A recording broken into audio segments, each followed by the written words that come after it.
Hola, Dios te bendiga.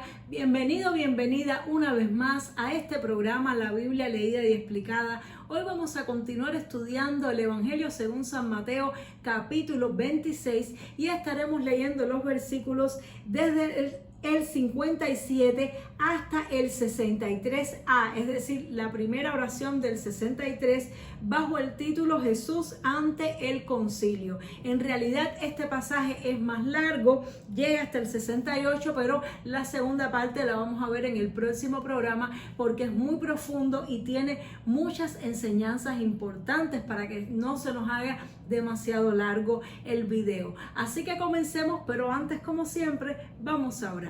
Padre, gracias te damos, Señor, por este día precioso y esta oportunidad que tú nos das de leer tu palabra. Te pido en el nombre de Jesús, Señor, que tú traigas revelación, iluminación a nuestras vidas, que pongas palabras en mi boca y abras los corazones de todos nosotros para que nos llegue a lo más profundo, Señor, la enseñanza que tú nos quieres dar en el día de hoy. Te lo pido en el nombre de Jesús. Amén y amén. Gloria a Dios. Evangelio según San Mateo, capítulo 26, verso 57, dice así.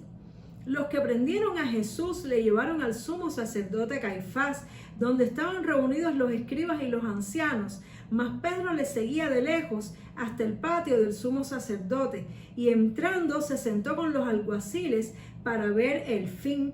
Y los principales sacerdotes y los ancianos y todo el concilio buscaban falso testimonio contra Jesús para entregarle a muerte, y no lo hallaron, aunque muchos testigos falsos se presentaban. Pero al fin vinieron dos testigos falsos que dijeron: este dijo, puedo derribar el templo de Dios y en 3 días reedificarlo. Y levantándose el sumo sacerdote le dijo: ¿no respondes nada? ¿Qué testifican estos contra ti? Mas Jesús callaba. Gloria a Dios. Bueno, ¿y qué vemos aquí? Vemos a Jesús después que lo fueron a buscar allí en el Monte de los Olivos, cuando él decidió entregarse, cuando él decidió rendirse ante aquellos que lo estaban persiguiendo y que deseaban su muerte. Recordemos lo que pasó, que Judas con un beso lo entregó y los discípulos salieron huyendo despavoridos, y ahora traen a Jesús aquí al lugar donde estaba el sumo sacerdote y los escribas que querían la muerte de Jesús, estaban buscando la muerte de Jesús. Pero me sorprende que allí estaba también Pedro, es decir, aunque Pedro en un momento determinado tuvo temor y escapó, luego regresó y quería estar allí presente, y dice la palabra de Dios, para ver el fin de las cosas. Se sentó junto con los alguaciles, es decir, junto con aquellos que habían tomado a Jesús para ver cuál era el fin. Y esto me llama mucho la atención porque muchas veces nos pasa algo muy parecido. A veces estamos allí en la vida batallando y vemos que después de haber transcurrido un tiempo sirviéndole al Señor, nos empiezan a suceder cosas y circunstancias totalmente adversas que no esperábamos. Pedro no esperaba una situación como esta.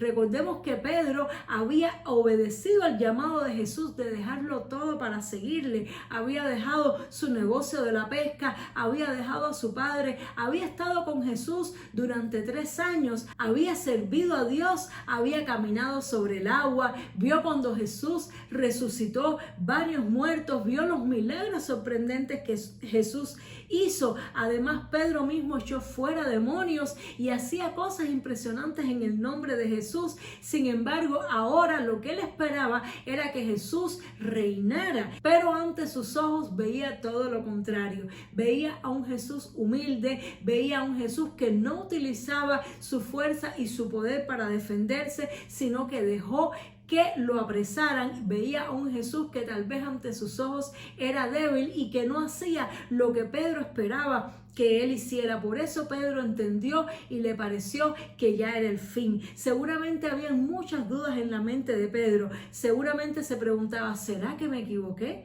¿Será que no seguí al Mesías correcto? ¿Será que este hombre no era el Mesías que estábamos esperando? Y aunque él mismo tuvo la revelación de que Jesús era el Cristo, a veces la circunstancia que ven nuestros ojos está en contra total de la revelación que hemos recibido de parte de Dios. ¿Cómo vamos a hacer nosotros ante una circunstancia difícil en la que aparece que todo se acabó? Vamos a sentarnos para contemplar el fin como hizo Pedro. Para Pedro ya todo estaba acabado. Sin embargo, Jesús le había dicho anteriormente a Pedro, es necesario que el Hijo del Hombre padezca en manos de los pecadores y sea muerto, pero al tercer día resucitará. Ya Pedro tenía una palabra para prepararlo para un momento como este. Sin embargo, en ese momento fue como una amnesia que le dio. Él no recordaba las palabras de Jesús, no las había retenido en su espíritu. Y ahí es cuando vemos la importancia de retener las promesas de Dios,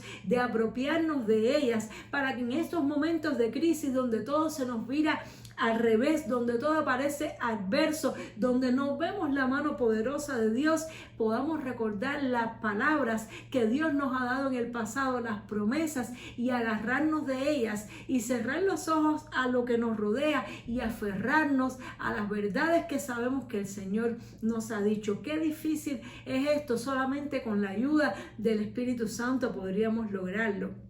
Y aquí estaba Pedro en el patio del sumo sacerdote y todos a ellos estaban ahí reunidos, querían darle muerte a Jesús, pero no sabían cómo hacerlo. Y es que ellos no podían simplemente decidir matarlo ya, porque en la ley judía matar a un hombre sin una causa, sin haber sido condenado por un delito que sea digno de muerte, pues era un pecado. Ellos no podían hacer eso y estaban buscando en la ley de qué manera podían acusarlo de alguno de los pecados que la ley penaba con la muerte. Sin embargo, no encontraban de qué acusarlo. Buscaron, se hicieron de falsos testigos que trataron de acusar a Jesús de esto y de aquello, pero no había pruebas para demostrarlo. Y dice que Jesús callaba. Y eso me llama mucho la atención, porque es otra cosa que nos cuesta mucho trabajo como cristianos. Es fácil callar cuando uno se sabe que es culpable ante una situación, porque la misma vergüenza y la misma conciencia nos hace callar. Pero qué difícil es callar cuando se nos acusa falsamente, cuando se comete injusticia en contra de nuestra vida. Es muy difícil permanecer callado, porque nuestra tendencia natural es de tratarnos de defender, es de tratarnos de justificar. Y de hecho, eso es lo que esperaba el sumo sacerdote que Jesús hiciera, para ver cómo podía al menos prenderlo en alguna de sus palabras, que al menos él pudiera decir algo, que pudiera inculparlo, que pudiera acusarlo. Sin embargo, dice que Jesús callaba, porque el sabio calla. Ahí es donde vemos el dominio propio manifestado en la vida de una persona. Cuando la carne se quiere defender, el Espíritu te dice, debes callar. Qué importante es estar lleno del Espíritu Santo. Qué importante es no responderle en la misma manera a las personas que nos agreden verbalmente, que nos acusan de cosas que no hacemos, y quedarnos callados. En mi vida práctica lo he experimentado, que cuando he tenido alguna persona cercana, a veces tenemos familiares conviviendo en nuestra propia casa que nos atacan, que nos acusan y dicen la verdad, pero dicen también lo que no es verdad, mezclan la verdad con la mentira, exageran las cosas y tratan de hacernos culpables de pecados que nosotros no hemos cometido, y entonces tratamos de defendernos, pero cuando nos defendemos nos ponemos al mismo nivel, nos ponemos a la misma altura, y esto es precisamente lo que Jesús no iba a hacer. Él no iba a ponerse a la misma altura de esos falsos testigos que lo estaban acusando. Él mantuvo su integridad y mantuvo su posición, quedándose en silencio. Es algo que también tú y yo tenemos que aprender a callar ante las situaciones adversas, aprender a refugiarnos en Dios. Vamos a pedirle a Dios en este día que nos ayude a poder cumplir estas dos cosas en nuestra vida. Es decir, cuando las circunstancias sean adversas a nuestro alrededor, no perder la fe, no guiarnos por lo que ven nuestros ojos, sino que recordar las promesas que Dios nos ha hecho. Y por otro lado, cuando seamos agredidos, cuando seamos acusados, incluso si es injustamente, que el Señor nos dé la fuerza para callar, para poder soportar y dejar que sea Dios el que nos defienda, sabiendo que todas las cosas que pasan en nuestra vida es porque Dios de alguna manera la permite. Eso me recuerda un pasaje, ahora me viene a la mente, esto me recuerda la historia de David, que en una ocasión también un hombre lo inculpó, lo agredió, un falso testigo, un hombre llamado Simei lo estaba acusando y él permaneció en silencio, sufrió, soportó el ataque injusto hacia su persona. Y así es como actúa una persona llena del Espíritu Santo. Tal vez tú estás pasando por alguna de estas circunstancias, tal vez tú te has visto en una circunstancia donde no ves a Dios obrando en tu vida, o tal vez estás en una circunstancia donde te están agrediendo. Si ese es el caso, esta historia es para ti, para que tú aprendas de Jesús, para que imites a tu maestro y que le pidas al Espíritu Santo que te llene para que te puedas comportar así como Jesús se comportó. Vamos a orar pidiéndole fuerzas al Señor. Padre, en el nombre de Jesús te damos gracias por esta palabra, gracias por las enseñanzas que tú nos has dado hoy por medio de ella, Señor. Yo te pido por la persona que me está escuchando, que me está mirando. Yo no sé las circunstancias que está pasando en su vida, pero tú sí la conoces, Señor. Ayúdale, Señor, a recordar las promesas que tú le has hecho. Ayúdale, Señor, a que no se guíe por las circunstancias, que cierre los ojos ante esas adversidades que le hacen pensar de que es el fin, Señor, y que recuerde, Dios mío, de que tú estás a su lado, de que tú le has hecho promesas y que tú le vas a librar de esa aflicción que está viviendo, Señor. Y cualquier persona que en esta hora, Señor, esté siendo atacado, esté siendo agredido injustamente, que recuerde que tenemos abogado en el cielo, que tú eres nuestro abogado defensor, Señor, que no tenemos que defendernos por nuestras propias fuerzas, ni descender al nivel de los que nos están agrediendo y ofendiendo,